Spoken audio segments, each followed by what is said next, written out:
con ấy hin gal đan nun nuôi thiên thu a hùng lăng nghi liền lại ni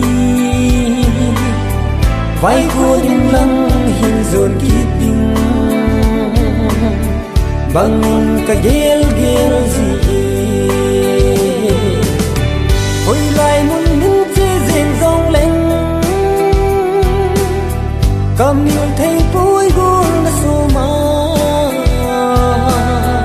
cầm chẳng khát chẳng đi xa dòng nê xây bị nô lâu hâm vai hạ lâu đinh nê gột hâm đi bố na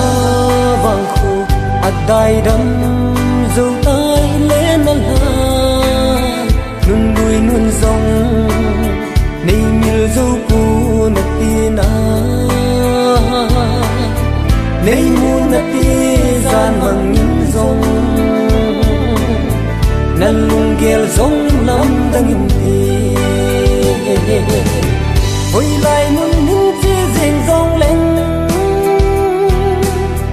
cầm yêu thấy bối gôn đã xô mà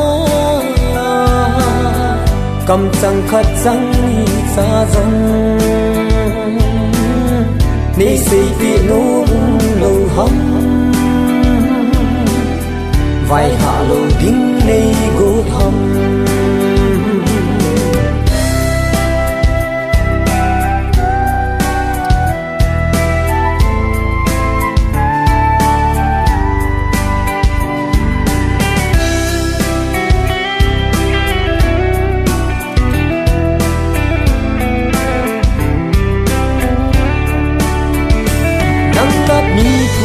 chẳng ta cần lung in linh băng nay xuống dinh nghề nàng giao lâu ngang si ở khung hình khô hi đam sung thì xin đình bẹt ma hình khô iman đình hi tai mơ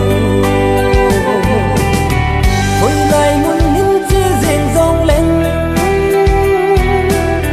cầm yêu thấy bối gôn đã xô mà cầm chẳng khát chẳng đi xa dòng nê xây bị nô lâu hâm vai hạ lâu đinh